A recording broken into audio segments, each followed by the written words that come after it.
Mon pote atayon zali mabe ndenge nyonso akobenga yo solo ozonga epai na ye akobongola yo okoma posantu kaye nazali koluka bapate na Yesu babunga kikala nakati ya lopango ya tata okozonga epai na Yesu epai na ye okokota nakati ya lopango. Nous nous mettons debout. On nous lit l'évangile selon Luc chapitre 2 verset 41. Les parents de Jésus allaient chaque année à Jérusalem à la fête de Pâques. Amen. Nous acclamons très fort.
osantiki na nzambi ampongwele. Ayi entente. Ayi entente. Jana entente. Martha entente. Bijou entente. André entente. Mifa entente. Ayi entente.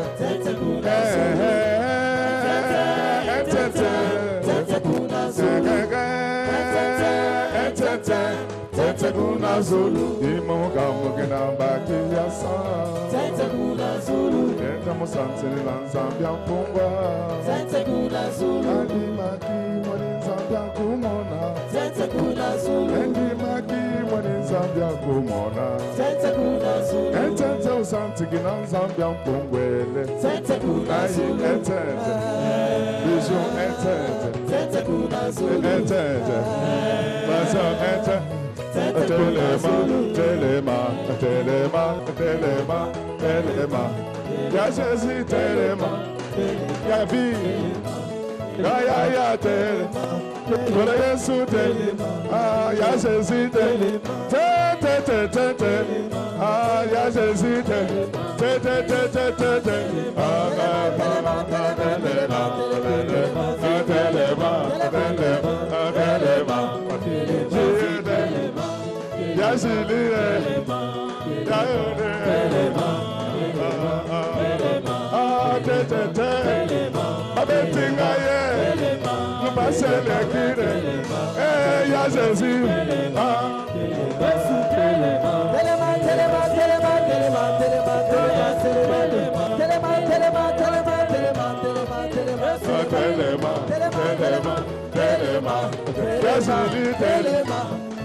André telema,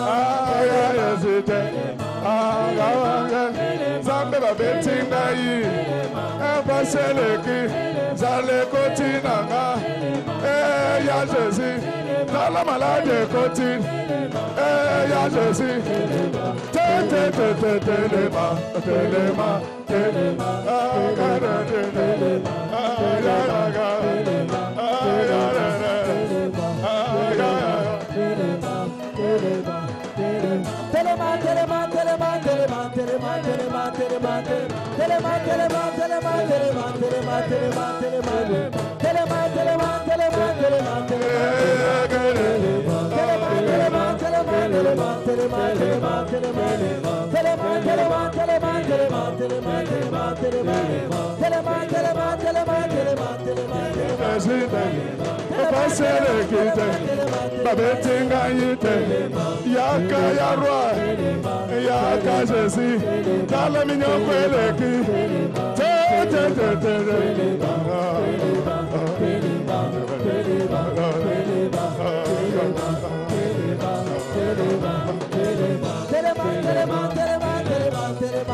On acclame très fort pour celui qui vient.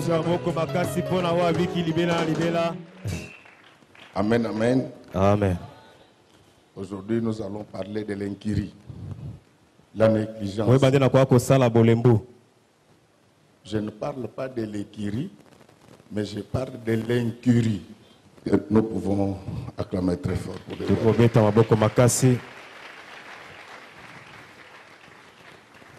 chers amis, balingami, nous sommes en train de vous apprendre comment on marche avec Dieu.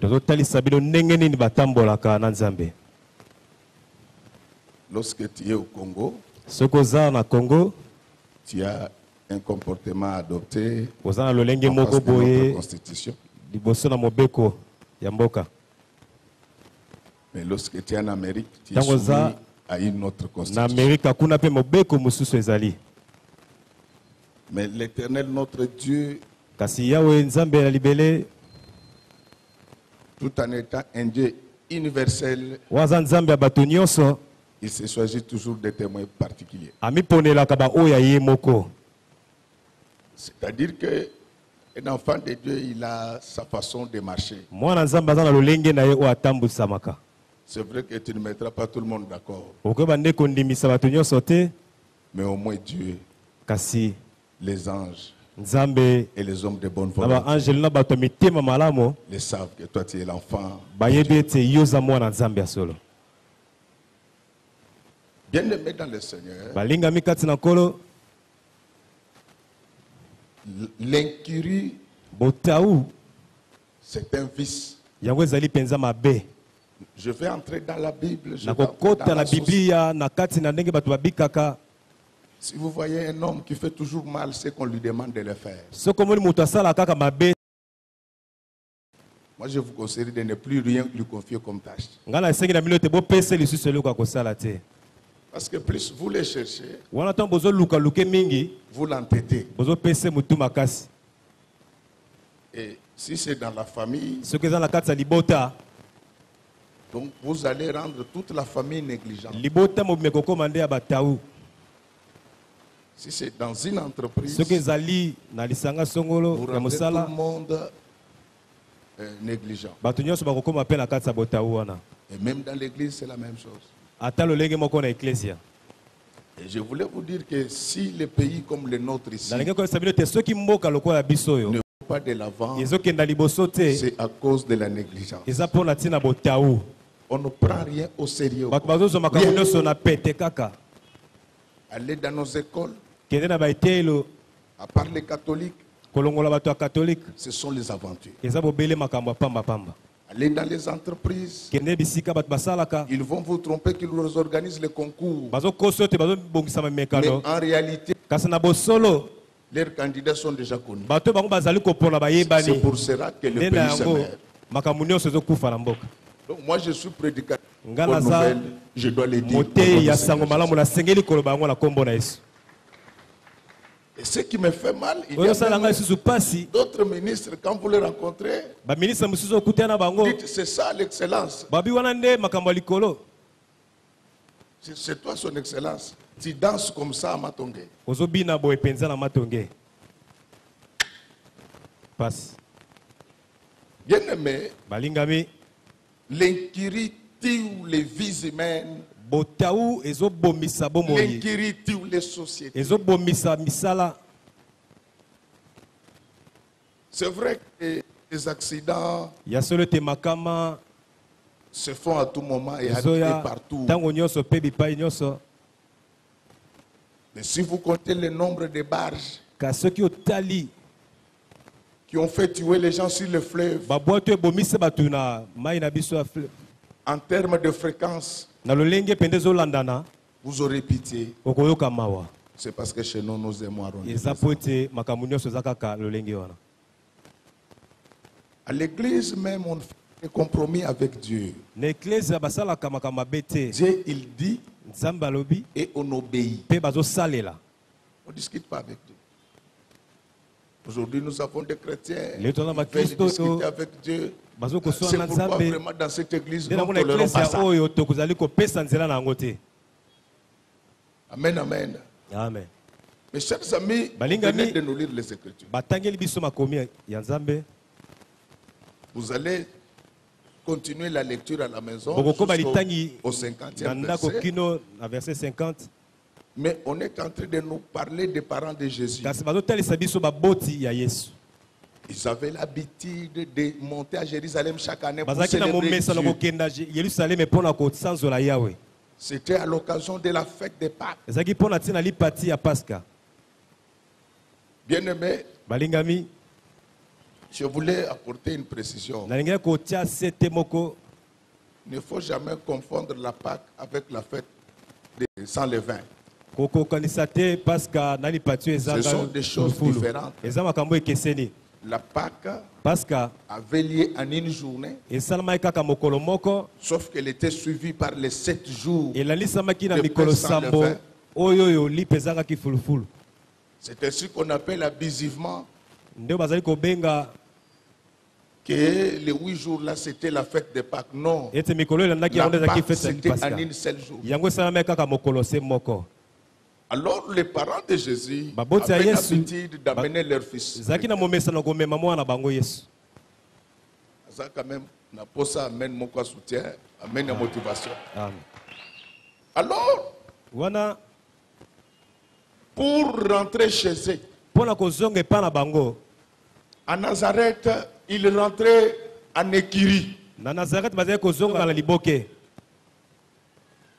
Maintenant, dans la masse là, Kasi na kati ya liboke oyo ils ont oublié qu'ils avaient un enfant. babosanaki ete bazalaki na mwana.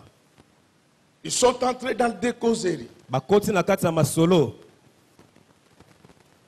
Pendant qu'ils étaient en train de causer, Wana bazali kosolola. après une journée de marche, Mokolo moko oyo elekaki ils to se batamboli. rendirent compte qu'ils n'étaient plus avec Jésus. Bamoni ete bazalaki susu na Yesu elongo te. Quelle négligence. Wana botawa ndenge nini? C'est pourquoi même le protocole, Na yango ata je bato l'ai toujours bayambaka dit, bato na bisa bango te. qu'il faut veiller. Esengeli bosenzela. Vous ne devez pas veiller sur les adultes. Botala kaka mikolo Il te. y a les enfants là-bas au fond. Bana mike baza C'est kuna là qu'il suka. faut veiller. Nde bisika pe esengeli kosenzela penza. Les parents n'envoient pas leurs enfants à l'église pour qu'ils rentrent avec des Baboti blessures. batindaka bana te po bazonga na bapota. Amen, amen. Amen. Bien aimé, je vous le dis, Balingami na ebisi bino à cause de cette incurie, pona tina botawoyo, cette négligence-là, botawoyo penza ils se rendirent compte une journée après bamikuti que te Jésus n'était mokolo pas moko avec eux. eleki Yesu azalaki na bango te. Mais quand on leur demandait par les amis, est-ce que Jésus est là? Balingami Ils bakili bango disaient que te non, Yesu azali il est du côté des enfants. babi azakuna kote ya bana. Je voulais te demander ce matin Nenga ko de biso na faire tongo un lelo examen de te conscience. mitala malamu Est-ce penza. que Jésus est dans ton cœur? Yesu azala motema na yo Parce que par habitude, tout le monde est devenu chrétien. pona momesano bato nyonso bakomba Kristo. On vole au nom de Jésus. Bazoyiba na On kombo na tue au Yesu. nom de Jésus. Bazoboma na kombo na Non. Yesu te. Non. Te. À cause de l'habitude, c'est-à-dire le fait de citer le nom de Dieu. Pona kotangaka mingi mingi kombo na Les gens Nzambe. croient qu'ils sont toujours ensemble Bato avec le bakanisi ete Seigneur. baza elongo na Nzambe. Bien-aimé, Balingami dans une église où les gens sont négligents, na eklezia oyo botawo ezali Dieu ne sera jamais là. Nzambe azalaka wana te.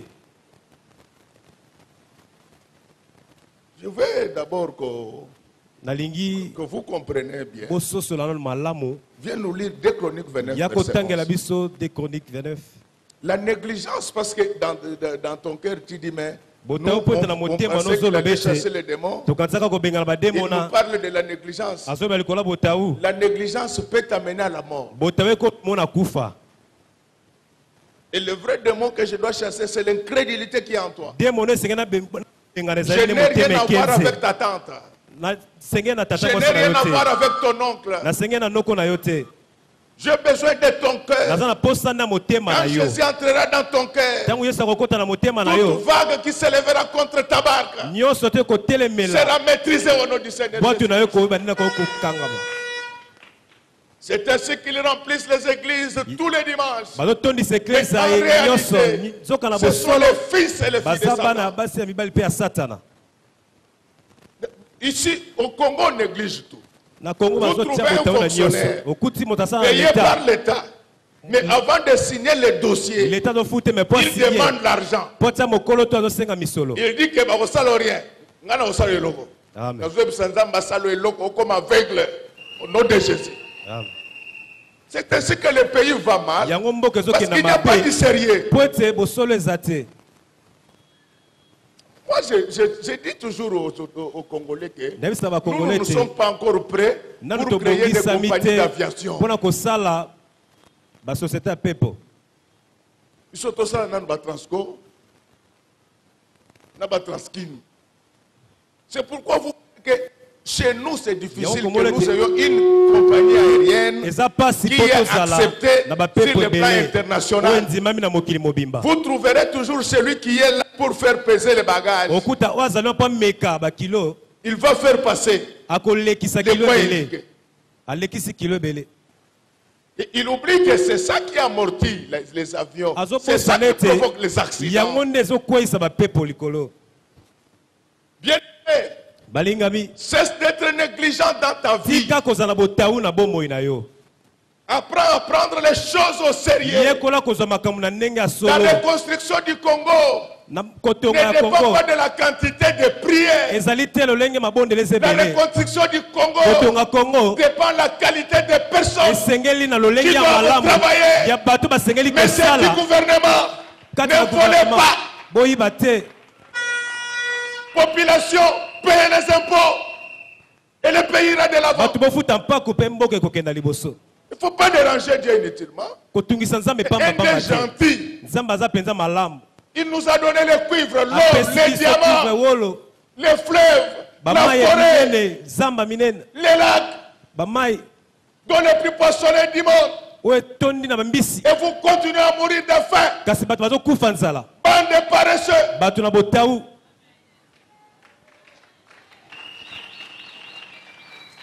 Donc, ils ne balayent pas leur maison, mais ils chassent l'esprit des moustiques. Tu perds ton temps. Balaye la maison, tu verras que les moustiques partiront.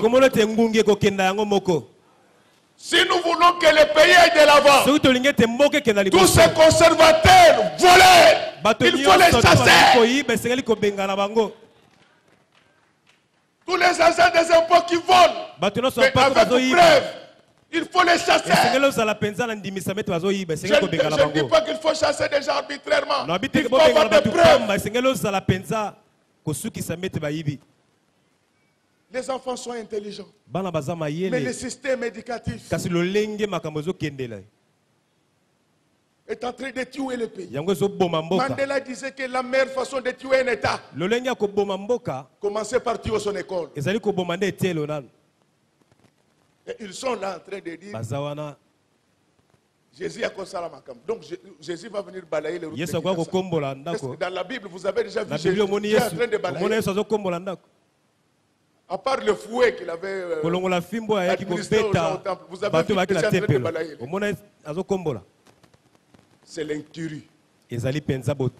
Lis-nous un peu des Chroniques 29, verset 11. Des Chroniques 29, 11. Maintenant, mes fils, cessez d'être négligents, car vous avez été choisis par l'Éternel. Acclamons très fort pour nous. Cessez d'être négligents. Il y a des femmes comme ça. Quand son fils a fait caca à 6 heures jusqu'à 15 heures, ça traîne là-bas. C'est comme aussi les shawarma qu'il fait donner aux gens. Et après, quand les moustiques viennent, ils chassent les démons de moustiques. Démons Longola na nukolia shawarma oyo. Okomona ke banzinzi bakosa nini? Baokima. Amen. Mes fils d'église, tout paraissait. Toute personne à qui on donne une tâche ne l'exécute pas, ne travaillera pas ici. Je vous l'ai dit clairement. Viens. Jérémie 48, verset 10. Jérémie 48, 10. Frère, la négligence a tué les gens. La négligence a tué plusieurs. Il y a des maladies qu'on ne trouve qu'en Afrique. Parce que c'est dû à la négligence. On a donné du travail inutilement aux Américains. Les maladies comme l'Ebola, ça n'existait pas dans l'encyclopédie médicale. Mais le Congo, à cause de sa grande capacité en saleté, a donné à la médecine une nouvelle maladie. Maudit soit celui qui fait avec négligence l'œuvre de l'Éternel. Acclamons très fort pour le roi. Tu es chantre, tu es intercesseur, tu es prédicateur.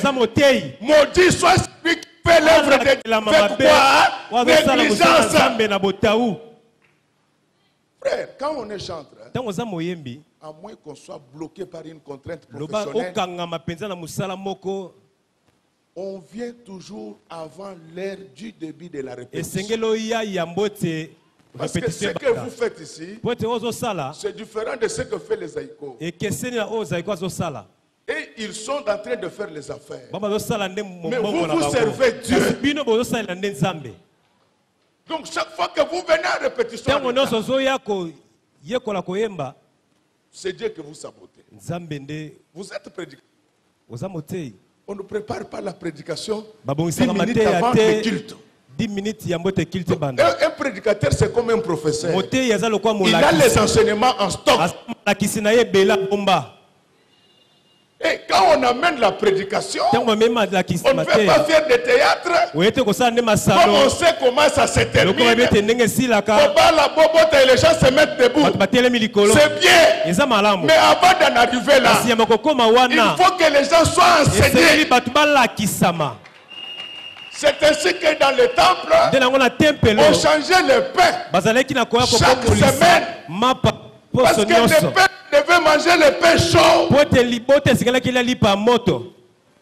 Même pour les chantres, écoutez ce que la Bible déclare. Je chanterai un cantique nouveau. Même quand ils chantent un ancien cantique, on y trouve du nouveau. Est-ce que ce matin, même si vous êtes venus anciens, rentrez avec du nouveau.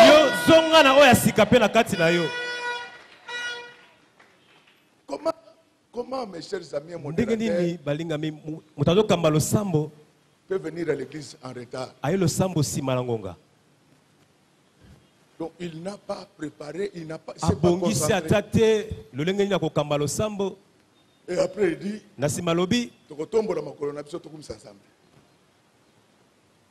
je vous dis, demandez à pasteur, il sait de quoi je parle. Alors quand on a dit ça, moi j'ai soulevé parce qu'il a dit que il vient de je ne sais où. Ça c'est un lieu sacré. Je serai trop rigoureux. Je vous le dis, et vous me connaissez bien.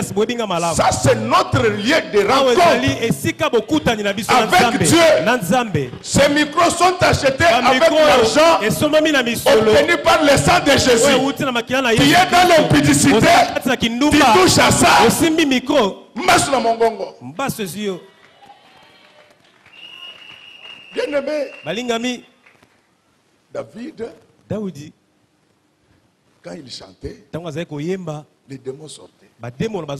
Moi, je n'ai pas d'orchestre. Mais partout où je passe, les gens me saluent aux étés. Comment on peut chanter et avoir de l'impact? Il faut quand même que quand tu chantes, tu laisses les traces. Pourquoi? Parce qu'on néglige. L'église est tuée par la négligence. Il y a des gens qui sont maudits parce qu'ils servent mal. Demandez à... On se brouille terriblement quand il m'amène au lieu de prédication en retard. Moi, quand on m'invite pour prêcher, même à Maloueka, je m'organise pour arriver au plus tard 15 minutes avant la prise de parole. C'est le travail. Alors, quand vous commencez à me faire si l'heure de prise de parole ça compris pendant que je ne suis pas là, j'appelle pour me dire que Batunatindaki Balimba comme Sangana retard na zongi.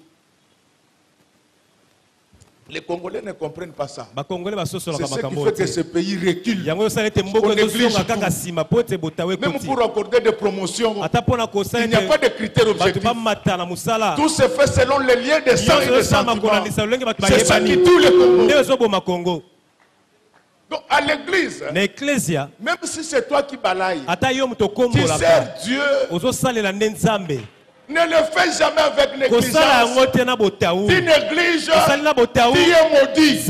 Toute personne négligente ne mettra pas je vous l'ai dit. Joël, là, je l'ai amené chez mon fiel. Il est médecin spécialiste. Mais il est intercesseur dans une église. Donc il n'est pas prédicateur. Il est intercesseur. Mais moto mabondeli. C'est quelqu'un qui me respecte beaucoup. Eza moto do pesanga limemia makasi. Mais dès qu'une heure nous sépare de l'heure de l'intercession, ngonga moko ezoya yambote le sambo banda. Tu vois, il commence à me dire ceci. Abandi ko bisanga boye. Papa, Tata, je suis entre le marteau et l'enclume. nazoye batena sala nini? Je ne peux pas t'abandonner. Nakotika yo moko te. Je vais rester comme cet homme, mais nangina tika la kasi. l'intercession, ça. Ngonga ya le sambo linge banda. Moi, je lui dis, mon fils, Ngana bise mwana nga va mubali. d'abord servir les Kende grands nanu maîtres. osalela mokonzi. Va d'abord servir les Kende kilomètres. osalela nanu mokonzi. Moi, je suis maître. Ngana zali. Oui, les kilomètres. Mokonzi aseme ya leki. C'est pourquoi il y a des gens qui ramassent la malédiction Yango bat qui bazo ne leur a soa. pas été destinée. Kelimabe o ebongi samaki na bango kutute. Demandez à Tatoula, Botuna tatu. si je ne m'étais pas sacrifié, si j'étais négligent, Ceux qui vous n'allez n'ont pas pas me motaou, connaître. bolinga koye bangate. Moi, Ngai venir à l'église en retard sans na raison, sima na ngonga na le ça sambo n'existe pas. ezate ezalakate. Ça n'existe pas. Ezalaka L'église te. a commencé dans leur maison. Ecclesia ebanda na ndako na bango. Je venais en costume. Nazele koya penza la kazaka. Lorsque je me rendais compte qu'il Tona moni ete restait 5 minutes etikali ngonga pour mitano. le début du culte, Pote le sambo ebanda. je commençais à Abandai courir. kokima mbango penza. Mais ici maintenant, Kasi là, awa lelo Dieu c'est comme un enfant. Parmi vous là, na kati na bino awa. le culte commence à 9h. Le sambo ezobanda na ngonga 9h. L'école commence à 7h30. Ete le banda Vous ka vous 7h30. organisez pour que vos enfants arrivent à Osalaka temps. nyonso po ete bana bakoma À na l'école. ngonga malamu na etelo. Mais à l'église, Kasi c'est na Dieu l'imbécile, ecclesia, celui qui n'a pas de valeur. Nzambe nezoba Vous eyeba venez bango quand te. vous voulez. Bozwa ngonga nyonso bolingi. L'homme Moto ne m'en sort azobuka de ce kaka qu'il avait fait. oya konaki. Frère, la négligence, Botaou même dans le travail que tu fais, ata na musala ne ozosala. sois pas négligent. Kozala na botaou te na kati na Ça yo. finira par te payer. Yeko bande kofuta yo. Tu es une sentinelle, Oza sinzili ne désespère pas. kotia kolongoleli kia te. Le monde Mokili est rempli de surprises agréables. etonisami na mabaku malamu. Même si ton patron ne te paye que $70, Ata patron azofuta qu'il ka mbongo pleuve, moke. qu'il neige, Mbule beta to Sois beta là à te. temps. Zala wana ngongo ouvre-lui esengeli. la porte avec joie. Songolela ye ekuki na Le Dieu esengo. qui a l'habitude de toucher le cœur des hommes Nzambe wa simbaka mitema bato. touchera un jour le cœur de ton Akosimba chef. motema ya mokonzi na Est-ce yo. que tel que je suis en train de Tika lolenge prêcher là, nazoteya awa. que celui qui a l'habitude de Oyo toucher aza na le mombeko na cœur de kosimba mitema ya bato. qu'il touche le cœur du président Asimba de la motema ya République, mokonzi ya qu'il touche mboka. le cœur du premier Asimba ministre, motema ya qu'il touche premier le cœur ministre. des grands bailleurs de fonds. Asimba mitema ya bato C'est lui qui touche minene. le cœur. Yenda asalaka yango. Moi j'ai mon vieux. Naza na kolutu na nga moko. À un certain moment, Na ngonga songolo. je ne savais pas Nazali koyeba te. si ce monsieur-là c'était son domestique Ye azalaka mwana mosala na ye. ou bien c'était son frère. To ndeko na ye ya mobali. Les domestiques étaient tellement serviables. Mwana mosala azali kosala mosala penza malamu. Un jour, il avait plu abondamment. Mokolo moko mbule betaki penza makasi. Les chauffeurs le prenaient chaque matin et les retournaient. Mokumbi mutuka azali kokende kozwa ye Mais azozongisa la ye. pluie était telle Mbule ezalaki na ndenge ete que les chauffeurs ne pouvaient pas partir. Le mokumbi mutuka akokai kokende kozwa ye te. On devait prendre du thé le matin. Esengeli bamela nde ti na ntongo. Mais il n'était pas là. Azalaki te. Mon vieux va dire ceci. Kulutu na ngai bisinga boye. Ça fait 25 ans Esali bambula que cet homme est à mon service. moto azali kaka kosalela ngai. Il faut que je lui achète Esengeli nasombela une ye maison ndako pas trop loin de mon quartier. na bisika mosika te na Comme ça, bisika même quand il nazali. va pleuvoir, Ata soki mbula ebeti il peut venir à pied. ayaka ata makolo. Ce monsieur a eu une maison Ndeko en oyo Binza, azwa ndako kuna na Mbinza. domestique de son état. Mwana musala penza na lolenge na Parce ye. qu'il faisait son travail Po avec ete azali abnégation. kosala musala wana malamu penza.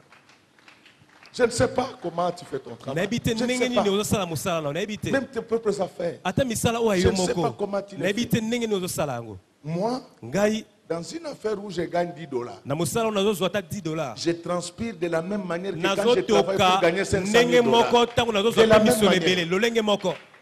Demandez-moi pourquoi. Botunanga mpona nini? C'est parce que l'ensemble de $10, Eza po ete soki osangisi C'est ba ce qui va $10 donner les ebele 500 000 yango nde kopesa $500,000. donc ici, Awa on n'a que $200 000. oza kaka na mbongo moke de On 100,000. importune même le pasteur. Obandi na kwa kotungisa ata mobateli mpate. Papa, Ndeko les mobali. 200 000 là, 200,000 oza tu ne nango. peux pas acheter une maison à Gombe. Osoma C'est la ndako na première Gombe information te. que je te donne. Wana nde sango liboso na pesi yo. Donc dès que que tu achètes la maison, tu reviens à la case de départ.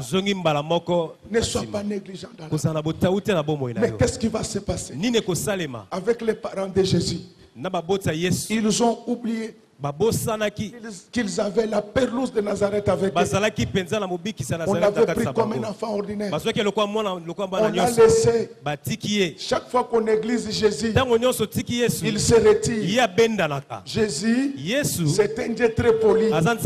Contrairement aux démons qui sont impolis, on les évite. Mais ils s'invitent eux-mêmes. Jésus est très poli. Il toque. Si tu ouvres, il entre. Si tu refuses, il se retire.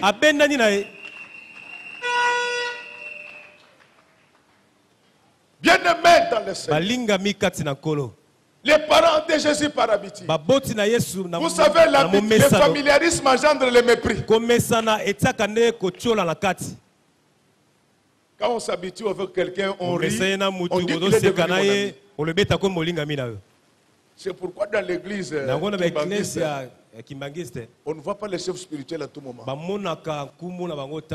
Nous n'allons pas faire comme ça. Mais notre problème, c'est de te dire, ne sois pas négligent. Une journée après, il commence maintenant à se renseigner. Est-ce que où est Jésus? Vous ne l'avez pas vu? Tous les enfants sortent, sauf les leurs. Ils étaient obligés de rentrer encore à Jérusalem. Les chrétiens d'aujourd'hui ne font pas trop de progrès parce qu'ils sont toujours obligés de reprendre à zéro. Vous sortez d'un grand travail de délivrance comme celui-ci. Vous devez maintenir le rythme de prière pour ne pas retourner à la case de départ. Ils vont commencer maintenant à rentrer. Une journée à l'aller, une journée au retour et une journée de recherche. On va trouver ces garçons de 12 ans en plein temple. Vous savez ce que ça veut dire? Les jours où toi tu pêches en sabotant Jésus, il y en a qui cherchent à l'avoir pour sauveur et Seigneur. Et ils courent vers cela. Tu peux faire des aventures comme tu veux. Mais Dieu est le patron de ce monde. Ne pense pas qu'on ne meurt que par maladie. Bien aimé, les gens négligent la parole à cause de l'écurie. Quand il voit les gens, quand il voit les amis lui disent Yozayuma. Elle aussi dit na olaxabino que na yuma te. Ba yuma eza bango ba bula. Ba fina ka bango na tolo ba yuma. Vrai ya eza muto na ba simba na nzoto te. Muto ba longo na bilamba yuma. Yoza mwana nzambe. Baninga na so ba kosala kinumba etali bango. Soki ba lobino ke oza yuma, yebisa onke ba yuma eza bino.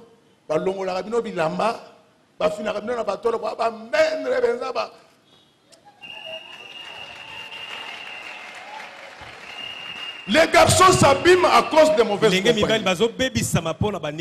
Mes enfants, on ne meurt pas parce qu'on est devenu vieux. On meurt souvent quand on est en conflit avec Dieu. Demandez aux footballeurs, les joueurs impolis qui ne respectent pas l'entraîneur, pour que tu aies le classement. Tu vas voir. Dans la vie, ne cherche pas à avoir des conflits avec les grands. Les grands que je vous présente, c'est Jésus. Tout ce qui se passe sur la terre est éphémère. Mes chers amis, Marie vient maintenant en retard, en train de chercher Jésus. L'âge de 12 ans en Israël, ce n'était pas un âge ordinaire. À l'âge de 12 ans, c'est à cet âge-là que chaque fils juif devenait fils de la loi. Ce n'était pas l'âge ordinaire. Les autres enfants là, qui étaient abandonnés par leurs parents, ils n'étaient pas dans leur 12e année. Bien-aimés, que représente le chiffre 12? J'ai expliqué ça la semaine passée. Si Élie, pour reconstruire l'hôtel, il avait utilisé 12 pierres. Il imitait Moïse lors de la réception des tables de l'Alliance. Il a été demandé à Moïse de construire un hôtel de l'Alliance. Dieu lui avait dit ceci: pour que cet hôtel-là soit un lien de contact entre moi et toi, il faut y mettre 12 pierres. Je ne sais pas si quelqu'un est en train d'entendre cet sur la poitrine du souverain sacrificateur. Sur son pectoral, il y a 12 pierres qui représentaient les 12 tribus d'Israël. Je sais que ton cœur ne se retrouve jamais dans tes jambes. Ton cœur se trouve du côté de la poitrine. Je ne sais pas quels sont les nombres de pierres qui protègent ton cœur contre les attaques de l'ennemi.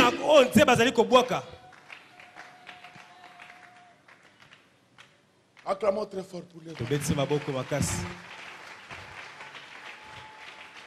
La preuve qu'Aaron était serviteur de Dieu a été amené par 12 rameaux.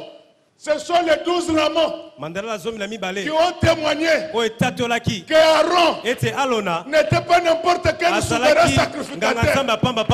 On amena 12 rameaux et Dieu dit: les rameaux qui vont fleurir prouvera qu'Aaron est le souverain sacrificateur. Pour que nous sachions que tu es enfant de Dieu, il faut qu'on puisse réunir les enseignements des 12 apôtres. Comme ça, le cœur qui va fleurir va nous montrer que c'est ça le cœur de Dieu. Comment les frères sortent sur le cœur d'un homme. Acclamons très fort pour le roi de Dieu. D'abord, qu'est-ce que les fleurs? Quels sont les fleurs, voudrais-je dire? Les fleurs, ce sont des choses qui embellissent la nature. Si vous êtes dans un jardin, vous sentez du parfum. C'est seulement chez nous ici où on ne connaît pas la valeur des fleurs. Mais l'économie éthiopienne est soutenue notamment par les fleurs.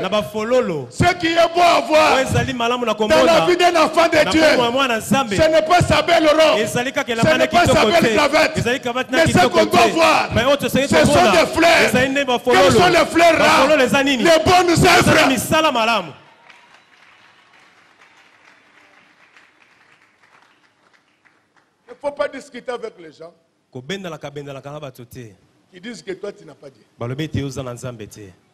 Il faut laisser la place aux 12 rameaux. Les rameaux vont témoigner. Aidez-moi à répéter ensemble, les rameaux vont témoigner. Donc Jésus, à l'âge de 12 ans, il atteignait sa majorité spirituelle. Ce sont les parents qui devaient l'amener auprès du souverain sacrificateur. Ne l'ayant pas fait, Jésus lui-même s'est dirigé vers le temple. Je voulais te dire ceci. Tel que tu es là, tu as déjà atteint la majorité spirituelle. Tu as entendu les enseignements des 12 apôtres. Si quelqu'un séparé du temple, si quelqu'un veut te séparer de l'église, ne le suis pas. Rentre à l'église immédiatement de l'Éternel.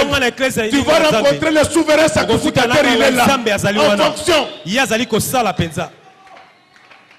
Exode 24, verset 4. Exode 24. Là, je parle de l'autel de l'Alliance bâti par Moïse. Pour que vous compreniez qu'Élie, il avait quelqu'un qui l'imitait. Je ne sais pas, dans ta vie, tu imites qui? Exode 24, le verset 4.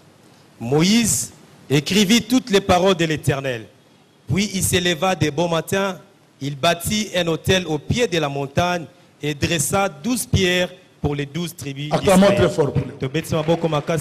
Bien aimé, c'est quand Moïse monte sur la montagne que Dieu va lui dire qu'il faut que tu aies un hôtel construit sur les 12 pierres.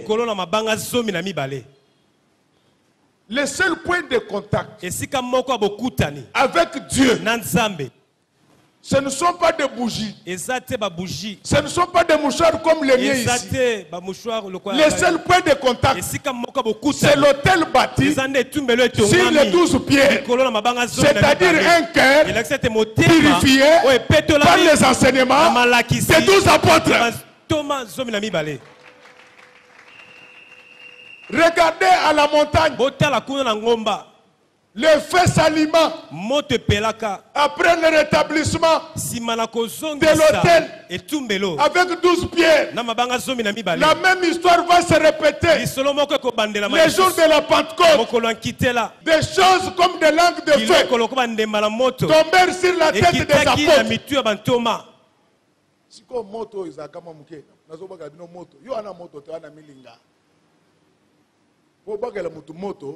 Il faut pour avoir du feu, il faut que l'autel soit bâti sur les 12 pierres. Et j'ai insisté là-dessus. Nous allons parler de quelles 12 pierres? Parce que Jésus n'a pas eu 12 apôtres. À la mort de Judas, il a été remplacé par Matthieu. 12 plus 1, ça fait combien? Ça fait 13. Après, Jésus lui-même va chercher Paul. 13 plus 1, ça fait combien? 14. Mais maintenant, quels sont les 12 que nous avons? C'est pourquoi dans la vie, je t'apprends à faire les mentions inutiles. Sur les 12 ici, nous buvons Judas parce que c'est un voleur. Un pasteur ne doit pas demander l'argent du matin au soir. Il doit d'abord prêcher et demander l'argent après la prédication. Acclamons très fort pour les voitures. Est-ce que je suis contre l'argent? Non. Mais je dis que on ne donne pas les cours de première licence en premier graduat. Parce que les gens ne vont pas comprendre. Avant d'étudier la statistique appliquée,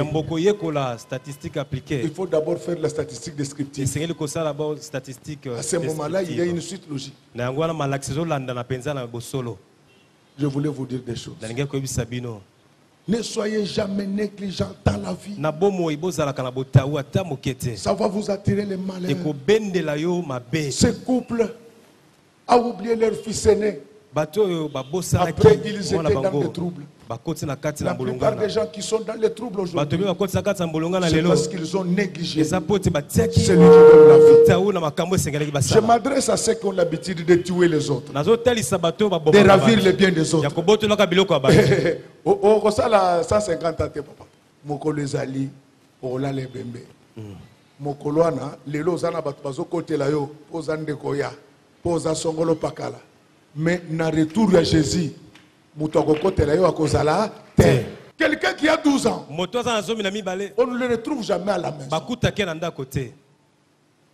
Quelqu'un qui a 12 ans, sa place, c'est au temple. C'est ainsi que David disait, je suis dans la joie.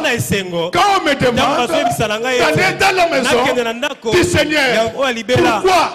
Parce qu'il avait 12 ans. Quelqu'un qui a été enseigné, il sait que les apôtres étaient assidus au temple chaque jour. Alléluia. Amen. Depuis Judas Akoufa, ezaki na moto akina libanga ou ezaki négligé. Quand on parle des 12 apôtres, il faut pas compter Judas et Matthieu. Judas, c'est un apôtre voleur. Il y a des gens qui pensent que l'église, c'est une boutique. Non, l'église c'est la maison de Dieu. Mais quand on travaille pour Dieu, on a un salaire. Mais ce ne faut pas prendre aujourd'hui tous ceux qui ont échoué dans la vie, ils ont ouvert des églises. Est-ce qu'en disant cela, j'ai dit que je dépasse les autres? Non. Je vous explique pourquoi il y a des mentions inutiles qu'il faut biffer. On provoque des choses. Non, ça c'est pour arracher. Non. À l'église, nous donnons des dîmes. Nous donnons des offrandes. Nous donnons des actions de grâce. Nous faisons part de tous nos biens à celui qui a prêché. Mon dîme peut vivre. Ah oui. Oui. Papa, atayelanga. Soko kato kosanini robwaka mai. Siko ba pesi nyonso. Obiso makambo ya kolobake lelo même oyo etikala ko pesa. Muto koza yena capital na mobimba. Apesi pe lobe commission maire. Amen amen. Amen. Dieu aime celui qui donne avec joie. Mais si tu ne donnes pas, tu ne seras jamais béni. Donc, j'ai relevé les caractéristiques de Judas. Judas monnaie tout. Il monnaie les prophéties. Il monnaie l'entretien avec les fidèles. Judas. Mon frère Boyete. Acclame très fort. Bien-aimé, je voulais vous dire. Je vous parlais ce matin de l'incurie. Ne soyez jamais négligents. Tous ceux qui ont été négligents, ils ont abandonné Dieu. Apprenez à traiter durement le corps. Apprenez à traiter durement le corps. Job dit, j'ai fait un pacte avec mes yeux pour ne pas regarder de belles femmes. Tu es pasteur, tu as déjà regardé Ida. Aujourd'hui, les gens n'aiment plus la vie de prière. Un homme chaque jour doit avoir le nombre d'intercessions. Il doit avoir le temps d'écouter la parole de Dieu. C'est ainsi que les églises des apôtres étaient fortes. Les gens qui vont de l'avant là, vous ne savez pas ce qu'ils font comme ça. Je préfère parler des gens que je connais. Vous voyez l'apôtre Mutombola, qu'on traite aujourd'hui des magiciens. Les gens parlent de choses qu'ils ne maîtrisent pas. Il y a de cela à peu près 15 ans. Je l'ai rencontré en ville. Moi-même, je voulais le dépasser parce que je ne le reconnaissais pas. Après, maintenant, les gens commençaient à le critiquer.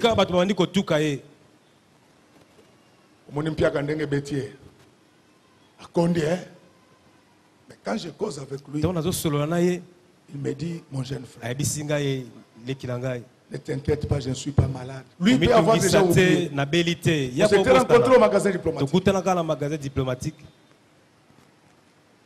J'étais en train de chercher la face de toi. Alléluia. Amen. Yaya. Bilanga café et que c'est une bilanga matembele.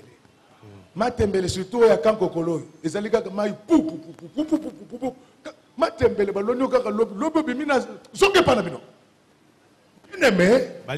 J'ai vu comment il a cherché. Aujourd'hui, Dieu est en train de le payer. Vous voyez comment on cherche Dieu là. Dieu va nous visiter. Dieu va nous amener dans de nouvelles dimensions. Tu deviendras intouchable dans ta vie. Il y a des moments où les sorciers vont commencer à te demander pardon. Tu ne te battras plus avec eux. Quand ils vont te voir, ils vont commencer à fuir. Jésus ne discutait pas avec les démons. Quand il descendait quelque part, les démons lui disaient, qu'y-a-t-il entre nous et toi? Laisse que ce matin, que les démons de pauvreté puissent avoir peur de toi. Quand ils te verront passer, qu'ils posent la question, qu'y a-t-il entre nous et toi? L'inquirie, c'est quoi? Je parlais de la négligence. Ne néglige pas la prière. Ne néglige pas les jeûnes. Les étudiants ne négligez pas les cours. Ne négligez pas les études. Congolais, ne néglige pas le travail. Congolais, tu as tué les corps. À part le prêtre, c'est cette négligence qui nous amène la misère. Ne néglige pas ce que tu fais dans la vie. Même si c'est rien du tout, prends ça au sérieux. Il va se passer quelque chose. Bien-aimé, je vous ai parlé du domestique de mon Dieu. Il a eu une maison en Binza parce qu'il avait pris son travail.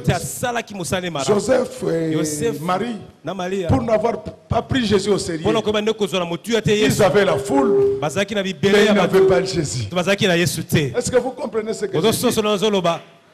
Je ne suis pas fier parce que vous remplissez cette salle. Mais je suis fier parce que non seulement que la salle est remplie, mais le super-homme est au milieu de nous.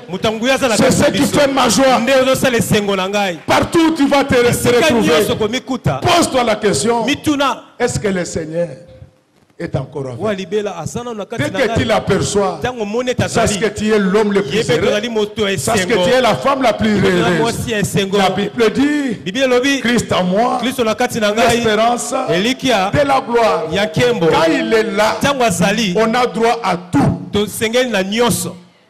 Quand Jésus est là, tu ne vas pas flier les démons de célibat. Quand il est là, il va attirer les gens. Est-ce que les filles qui sont dans les Seigneur, quel est Dieu tout-puissant, puisse attirer les beaux et bons garçons capables de reprendre le mariage.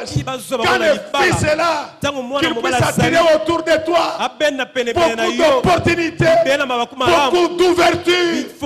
Parce que quand il est là, nous avons droit à tout. Je voulais te demander de ne pas négliger les cultes de la semaine. Les dieux qui travaillent le dimanche, c'est les mêmes qui travaillent pendant la semaine. Il est là à chaque instant. Même quand je suis en voyage, à cause de son serviteur, l'ange de l'Éternel continue d'agir. Un jour, frère bien-aimé, Dieu voulait tuer les Juifs. Mais il dit, à cause de mon serviteur Moïse, je ne ferai pas ça. Je voulais te demander d'être assidu au temple. Je voulais te demander de méditer régulièrement la Bible. Je voulais te demander de mettre en pratique tout ce que je vous enseigne. À ce moment-là, vous verrez la brillance de la gloire de Dieu. Laissez-le ce matin ici, que tous qui m'ont entendu, que leur cœur brille, que leurs affaires brillent, que leurs projets brillent, que leurs études brillent, que tout ce qu'ils entretiennent dans la vie puisse briller. Nous n'avons pas cru au Seigneur pour vivre dans la dèche. Quand il est là, il fait quelque chose. Tous ceux qui l'ont cherché avec détermination, ils l'ont vu dans leur vie. Oh, nous sommes trahis par le temps. On doit respecter le temps. Et vous respectez vous-même. Nous préférons nous arrêter là-bas. Je voulais terminer par un exemple. J'avais ma grande sœur du quartier quand on grandissait. Son mari était diamantaire. Pas comme toi tu dis diamantifère. Diamantifère, c'est la zone qui contient les diamants. Celui qui fait les affaires des diamants, c'est un diamantaire. Je referme la parenthèse.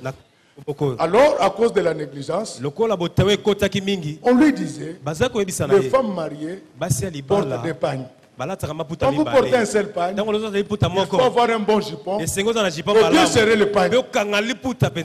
Elle ne plaît pas. Et puis ma grande sœur,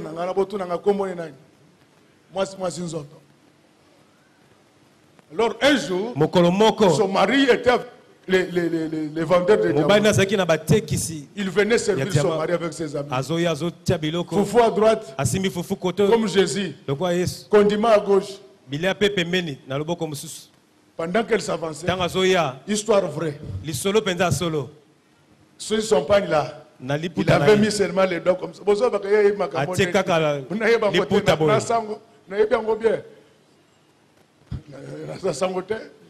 Je suis le mari de quelqu'un. Alors, à Tchakagaboy, pendant qu'il partait, mon papa a gâté, mon papa Sanine. Donc, c'est Nabiso, tu as une histoire, mais jour où on a une géographie, ma campagne est une négligence.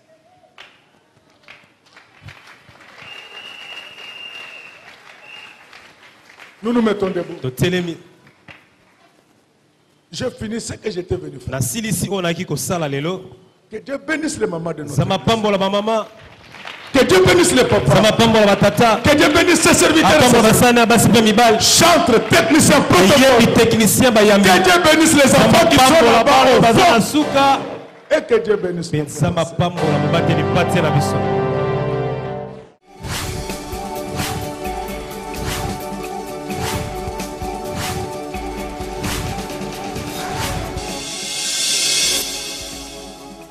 Kolo Yesu apoyaka moto te ata yozali mabe ndenge nyonso akobenga yo solo ozonga epai na ye akobongola yo okoma posantu kaye nazali koluka bapate na Yesu babunga kikala nakati ya lopango ya tata okozonga epai na Yesu okokota nakati ya lopango